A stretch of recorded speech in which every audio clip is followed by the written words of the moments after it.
Well, good morning, ladies and gentlemen, and welcome to Grumman Pilot's YouTube channel. And today we're going to look at a bag of tricks, mixed bag of tricks in some parts, but we're going to start off with the thing that we had a really big event just a couple of days ago. We had a solar eclipse across the country, and we had an area of totality just a little bit to the northeast where I live.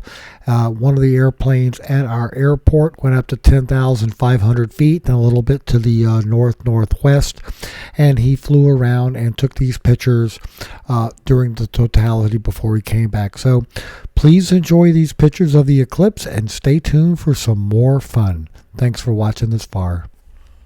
So we would like to ask you please subscribe, hit the like button, and hit the notify to stay current with our content. Now, these won't be in any particular order, but going through some stuff as part of Luann and I cleaning house, we came across these from 1999 down in the Bahamas, Tortola, British Virgin Islands. Stu Morris's sister and her husband used to run Bearcat Charters. It's not there anymore. They're living in Florida now. Matt was nice enough to make up this map of Butler County Airport showing exactly where Yankee Aviation is located on the field so people don't get lost. Thanks, Matt, for making this. We'll put it on the website and we'll be able to email copies to people. Again, thanks for making this for the folks. And we harvested some seat belts from out of a wrecked airplane. Rich Harrison needed a set of cores to send off to have them re-webbed for his Yankee project. And here they are. We pulled them out of an AA-1B, not too far away from his serial number. And we put them in a video for folks to kind of get an idea of what the seat belts and shoulder straps look like for the two-place airplanes. And again, these are off to Rich. As part of restoring the last Yankee, we're starting to collect parts, and here are two of the cylinders. We now have 4 cylinders and a Surefly magneto to go on. And here you go, ladies and gentlemen. There's Garner and Minnie Rice down in Texas. So he's looking good. Minnie's in good shape. They're both doing well.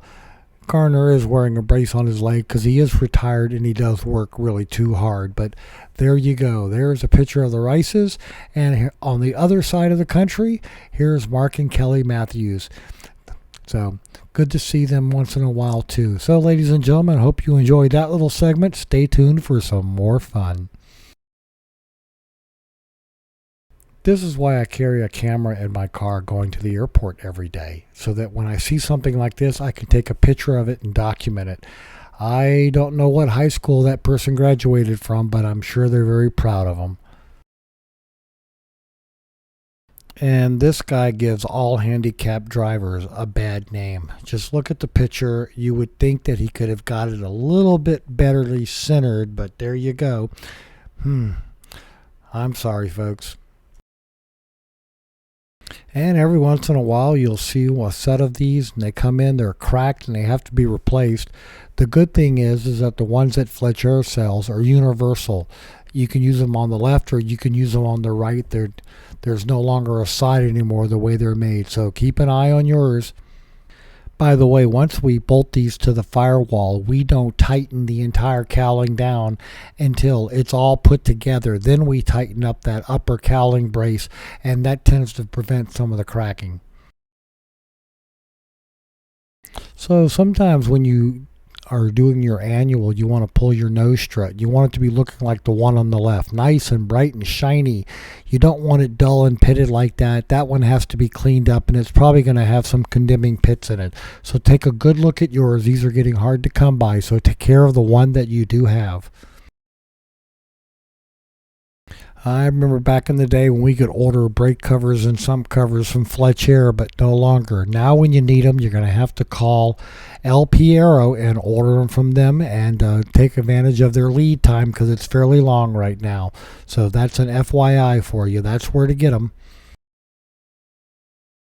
And here's a comparison of the original factory to one of the Gary Vout exit ramps. He makes them a little bit bigger so they exit more air going out. They have nice rounded corners to help the airflow. So this is what Gary Vout sells out there at Gold Country Aviation. Thanks for watching, folks. Stay tuned.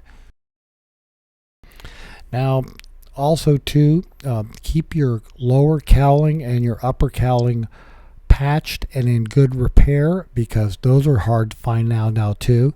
And for those of you with Bill Scott's 160 horsepower engine upgrade, make sure you have that on the #1 push rod tubes. That's where it's supposed to be.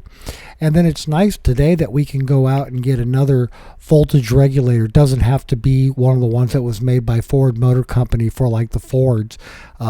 Now we can just go get a new starter. We can get a voltage regulator, all made with modern technology. They spin faster, they're easier to use, and they don't have the problems of the old ones. And then here's one when they started it all off about 15 to 20 years ago, the Zeptronics regulators that were coming out. And that's what one looks like in a box. And now you can get a 70 amp alternator, and there you go. It replaces the Ford alternator that we're all used to seeing.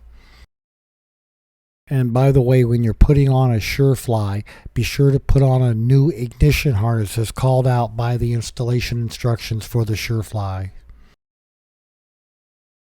And when your spinner comes off, look for chafing and wear with screws and where it rubs against the propeller.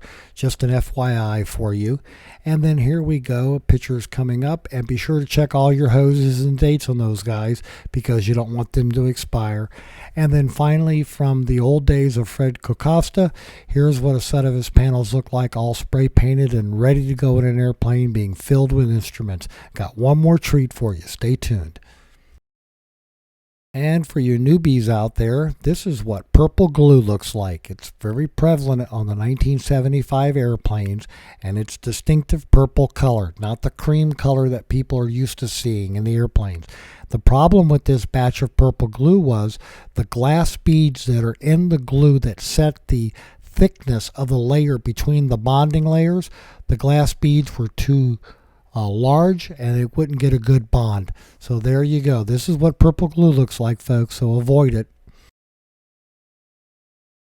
And as a final treat for you, ladies and gentlemen, here's a picture of one of the stickers that came out of Maynard Crosby's hangar. This is back when he was running Western Aero sales at Skytrek Aviation. And there you go. That was in Warren, Washington, and in San Jose, California, at the California Flying Center. So, ladies and gentlemen, there's a little bit of history for you. Thanks so much for watching, and have a great day flying your Grumman.